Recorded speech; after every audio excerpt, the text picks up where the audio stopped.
O Senhor esteja convosco, Ele está no meio de nós.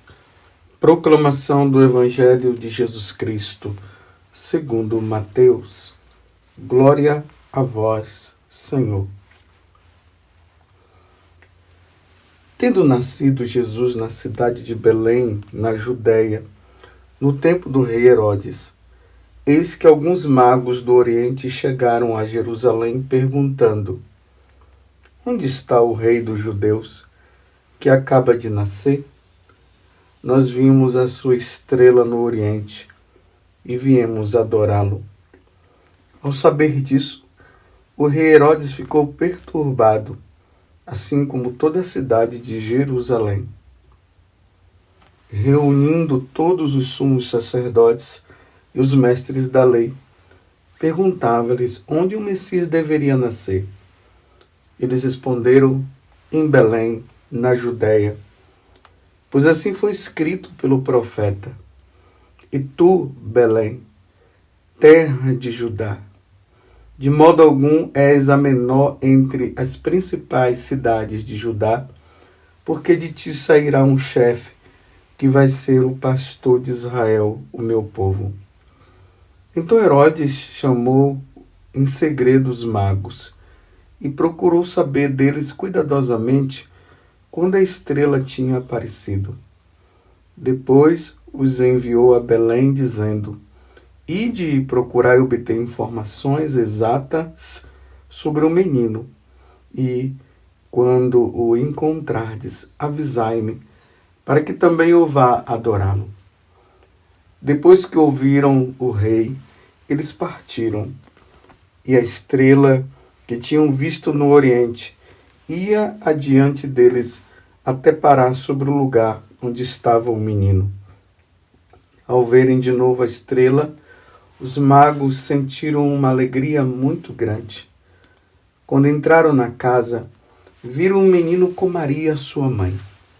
Ajoelharam-se diante dele e o adoraram. Depois abriram seus cofres e lhe ofereceram presentes: ouro, incenso e mirra. Avisados em sonhos para não voltarem a Herodes, retornaram para a sua terra, seguindo outro caminho. Palavra da salvação, glória a vós, Senhor. Meus irmãos, hoje é domingo, dia do Senhor, e de uma maneira especial estamos celebrando a solenidade da Epifania do Senhor. Praticamente estamos encerrando este tempo de Natal.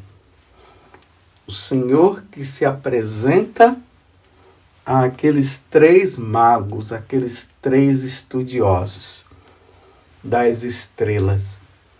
Eu queria iniciar esta homilia fazendo uma pergunta para você. Qual foi a última vez que você olhou para o céu e contemplou as estrelas, a infinidade de estrelas existentes no céu? Hoje, com esse grande fenômeno do celular, as pessoas já não olham mais para cima, vivem olhando para baixo. Você pode perceber. Ande pela cidade que você vai ver, as pessoas estão sempre com o celular na mão, olhando para o celular, olhando para baixo. E estão perdendo de contemplar as maravilhas existentes no céu, nos ares e na terra e no mar. Olha quanta beleza Deus colocou no nosso meio, né? Imagine você ver o pôr do sol. Lá, você chega assim na beira da praia, você vê o pôr do sol. Você vê o mar. E quanta beleza existente dentro do mar. Se você olha para cima, para o ar, você vai ver tantos pássaros que voam de um lado para o outro. Se nós olharmos também para a terra, nós vamos ver também as infinidades de árvores com as suas tonalidades de verdes. Nós vamos ver as flores, nós vamos ver tantas coisas bonitas. E se nós olharmos para o céu durante o dia, contemplaremos o azul celestial e veremos também o sol, né, na medida que dá para a gente observar. E à noite, meu Deus do céu, quando eu era criança, lá na minha cidade, onde eu nasci, lá na Bahia, na cidade de Maraú, quantas vezes eu deitava assim no chão e olhava para o céu e ficava maravilhado de ver tantas estrelas. A lua, aquela estrela grande que a gente via, que nós damos o nome de estrela d'alva, as Três Marias. Que beleza! Hoje, nos tempos que nós estamos vivendo, principalmente aqueles que moram nas cidades grandes, não tem essa oportunidade porque as lâmpadas ofuscam, as lâmpadas não permitem de nós vermos a beleza do céu à noite. Por que eu estou falando isso? Porque na festividade de hoje, nesta grande solenidade, o que está em foco é uma estrela. Santo Tomás de Aquino diz que essa estrela, Deus a criou justamente para guiar aqueles três estudiosos, aqueles três reis que nós damos o nome de três reis magos. Lá na Pérsia, existia uma crença de que o Salvador do mundo, o Rei, o Senhor, o Rei Magnífico, ele estaria para nascer a qualquer momento. E era preciso ter muita atenção aos sinais celestes. É por isso que esses três reis magos, eles estavam ali constantemente estudando os astros, vendo as estrelas, para ver esse sinal que iria se dar para mostrar que o Salvador do mundo, o Rei dos Reis, o Senhor dos Senhores, estaria para nascer. E aqui, meus irmãos, existe um detalhe. Por inspiração do Espírito Santo, aqueles três reis, esses três estudiosos, inspirados pelo Espírito Santo, compreenderam que aquela estrela, imagina, diante de tantas estrelas existentes no céu, eles contemplaram, eles viram, o Espírito Santo inspirou no coração deles e disse: é essa a estrela, é esse o sinal de que o Salvador nasceu. Vocês precisam seguir essa estrela. Repito, como dizia Santo Tomás de Aquino, Deus cria aquela estrela para indicar àqueles três reis magos o caminho aonde eles deveriam seguir para encontrar o Salvador. Que coisa maravilhosa! Deus é maravilhoso! E ali eles inspirados, eles tendo a certeza, eles começam a fazer o seu caminho. O caminho que era necessário para se encontrar com o Salvador deles, o Salvador meu, o Salvador seu, o nosso Salvador.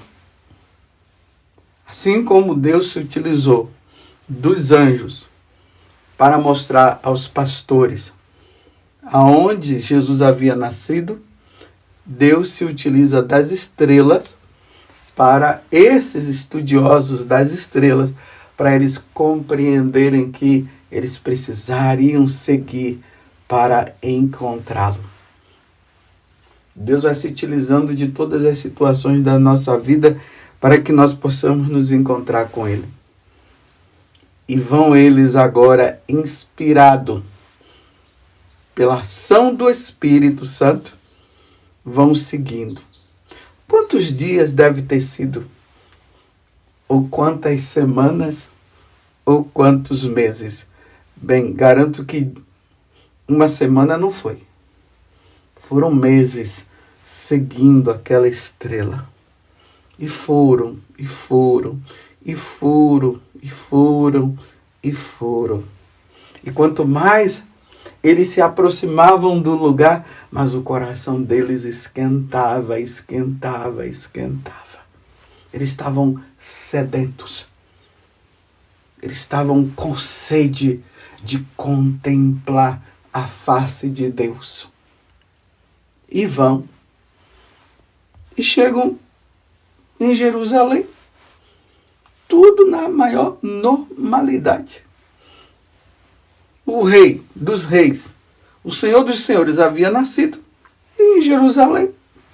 Todo mundo na normalidade, todo mundo meio que perdido. Ninguém estava sabendo de nada.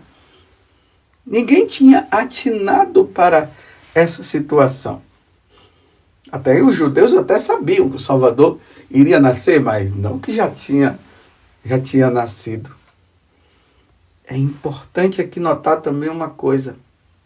Deus fez com que eles, os 3 reis magos, identificassem. A estrela estava lá, mas os outros viram. Quantas pessoas devem ter visto aquela estrela?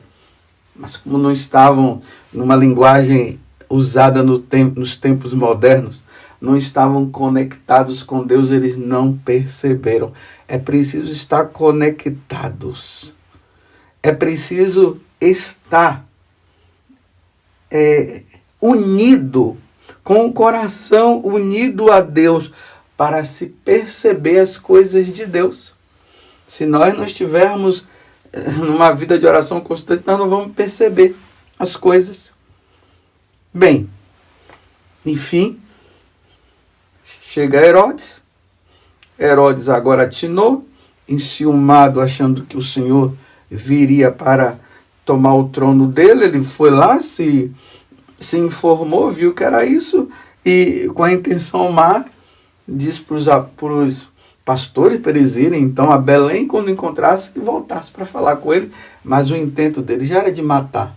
E nós vimos esses dias, no dia dos Santos Inocentes, a tragédia que Herodes fez em matar as crianças menores de 2 anos, porque ele não queria o Salvador. Ele não queria. Sim,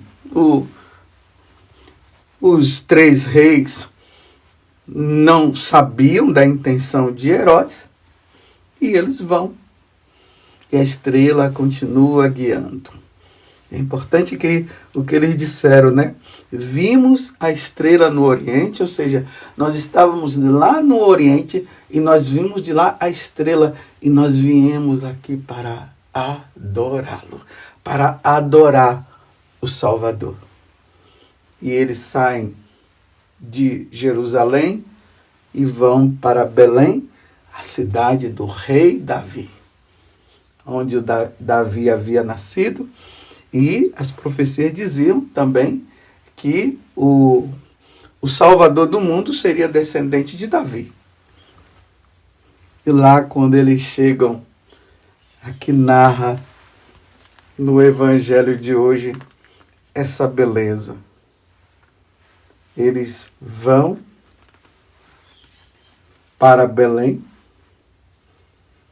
depois eles vão ainda seguindo a estrela vai guiando eles, e aqui no versículo 11, lembremos que nós estamos no Evangelho de São Mateus, o capítulo 2, do versículo 1 até o 12º, e no 11º diz: quando entraram na casa, viram o menino com Maria, sua mãe. Viram o menino com Maria, a sua mãe. Maria, a mãe de Deus, a Theotokos. No latim, a Dei Para, aquela que deu origem na humanidade ao Deus que já existia. A mãe de Deus, a mãe de Jesus Cristo, a Theotokos. E ajoelharam-se diante dele e o adoraram. Vejam só. Vocês já perceberam a alegria que brota no coração de qualquer pessoa quando vê uma criança?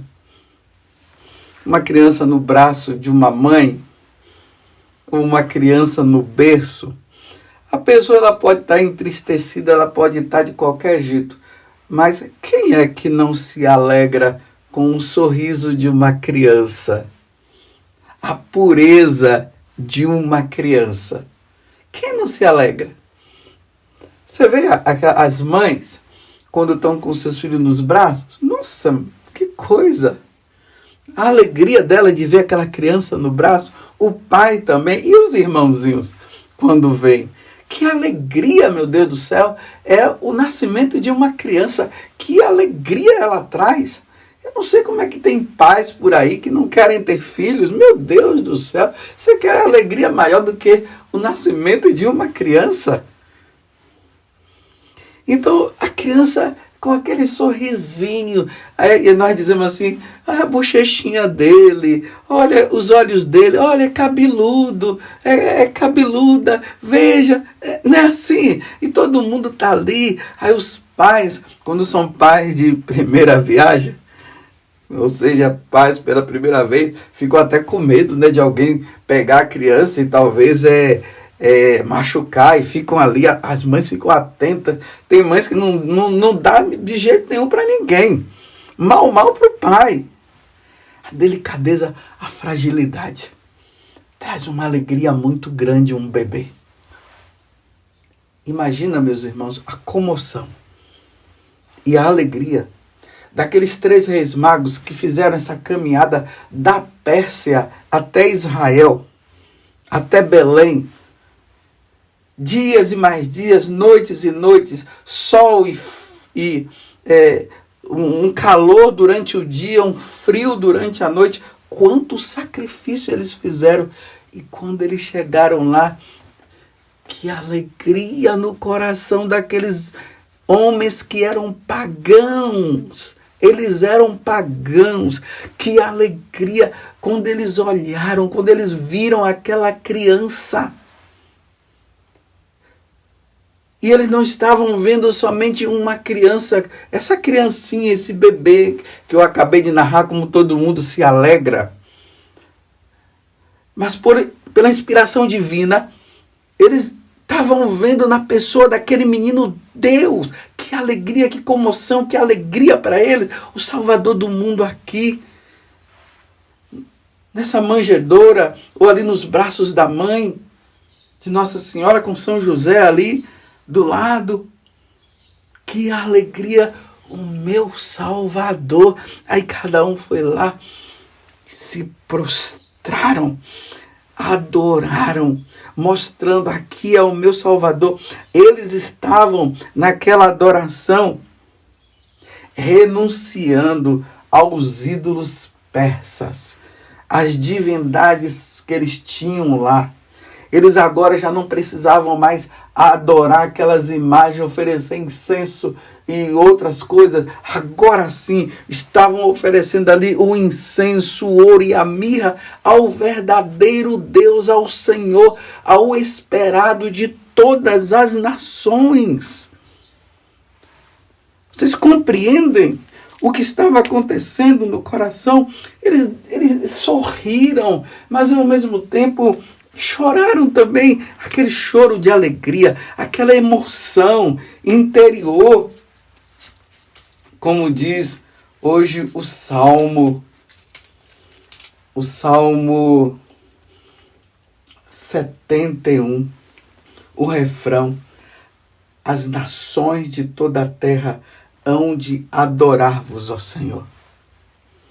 As nações de toda a terra hão de adorar-vos, ó Senhor. Aqueles reis, aqueles magos, aqueles pagãos estavam mostrando naquela adoração uma profecia de que todas as nações iriam se prostrar diante do Deus único e verdadeiro. As nações de toda a terra hão de adorar-vos, ó Senhor. Deus veio para todos. Deus veio salvar a todos. Todos aqueles que estavam nas mãos do maligno, nas mãos de Satanás. Ele veio para vencer a morte. Ele veio para vencer o pecado. Ele veio nos dar vida em abundância. Essa vida em abundância é vida eterna. Não é vida em abundância de bens materiais, não. É a vida em abundância que nós perdemos no paraíso, a vida eterna. Ele veio dar a vida eterna. Ele veio nos dar de presente a nossa vida com Ele lá no céu. É isso. Foi isso que estava acontecendo. E não era só para os judeus, não. Era para todos. É para mim, é para você, é para o seu filho, é para a sua filha, é para seu irmão, sua irmã, é para seu vizinho, é para todos. Todos são chamados a adorar o Senhor. Todos são chamados a adorar nosso Senhor Jesus Cristo, o nosso Redentor. É ali que está o caminho, a verdade e a vida. Ninguém vai ao Pai senão através dele. Então agora, meus irmãos, já não há mais motivo de existir outras religiões. Porque o Deus se revelou aqui. Aqui está o Deus verdadeiro. Aqui está o Senhor e Rei. Aqui, de agora em diante, todas as nações precisam entender que o dia do Senhor é o domingo. Não pode existir um outro dia de uma outra religião. Como já está surgindo por aí uma conversa, né? O dia aí de uma tal religião. Não, só existe o dia do Senhor. Todos devem se prostrar diante, porque aquele que recebe a mirra, que é justamente o sofrimento, a simbologia do sofrimento que ele ia ter na cruz para nos redimir, mas que ao terceiro dia ele iria ressuscitar. E ressuscitou no domingo. Agora todos os povos oferecem o único sacrifício que é oferecido através do sacerdote, da pessoa devidamente ordenada na Igreja Católica. Ali na Santa Missa é oferecido o único sacrifício pela redenção da humanidade, a renovação do sacrifício. Ninguém vai ao Pai senão por Ele. Não é através de outro, é através dele. Você compreende? Quando nós falamos, quando a Igreja Católica diz, quando os documentos da Igreja diz também que não há outra religião verdadeira a não ser a Igreja Católica, do que o cristianismo, do que a Igreja Católica, é por causa disso, porque esse menino, esse Salvador, ele disse: esta é a minha igreja. E a igreja agora católica, ela se torna essa estrela, este sinal, aonde nós somos guiados e ali nós vamos recebendo os sacramentos que nos santificam para um dia nós irmos adorá-lo por toda a eternidade do céu. Por enquanto nós o adoramos hoje na Eucaristia. Por isso a importância do sacerdote. Por isso é importante a importância da Santa Missa. Nós o adoramos, nós o recebemos na Eucaristia para que um dia nós podemos vê-lo como ele é, como disse São João na primeira carta e como disse também São Paulo. E um dia nós o veremos como ele é. Naquele dia, aqueles magos viram ele, aquela criança, na sua humanidade, na sua divindade ali, através daquela criança. Mas um dia nós o veremos como ele é. Hoje nós o vemos na Eucaristia ainda velado e nós cremos Jesus está presente na Eucaristia. Isto é meu corpo, isto é meu sangue. Mas um dia nós o veremos como ele é. Vamos, meus irmãos, adoremos o Senhor. Adoremos o nosso Salvador. Voltemos a nossa vida para Jesus. Vamos sendo guiados pela ação do Espírito a Jesus. Vamos abandonar os ídolos deste mundo, os prazeres deste mundo, as riquezas deste mundo, como São Paulo diz, que a comelança, a riqueza, isso é uma idolatria. Esses são os ídolos. Vamos largar esses ídolos, mas também aqueles que estão nessas religiões que adoram esses ídolos deles lá. Essas falsas religiões que tem por aí. E nos voltemos para a igreja onde está nosso Senhor Jesus Cristo na Eucaristia, presente na Eucaristia, onde está o sacrifício da Santa Missa, onde está os sacramentos que nos ajudam, onde estão os mandamentos que nos ajudam também neste caminho de santidade. Ouvindo o que ele diz, que é preciso seguir os mandamentos, mas é preciso crer nele. Todo aquele que crer nele será salvo. Um feliz Natal para você. Uma feliz Epifania. Guiados pela estrela. E eu quero encerrar essa homilia dizendo o que a oração da coleta, que é a primeira oração que nós fazemos, ela nos diz: ó Deus, que hoje revelaste o vosso Filho às nações, guiando-as pela estrela, concedei aos vossos servos que já vos conhecem pela fé. Nós católicos, tá vendo? Esses fiéis aqui são os católicos. Contemplar-vos um dia a face. Contemplar-vos um dia face a face no céu. Por nosso Senhor Jesus Cristo, vosso Filho, na unidade do Espírito Santo. Amém. Louvado seja nosso Senhor Jesus Cristo, para sempre seja louvado, e a nossa Mãe, Maria Santíssima. Feliz Natal, feliz Epifania. E eles viram o menino com a sua mãe e o adoraram.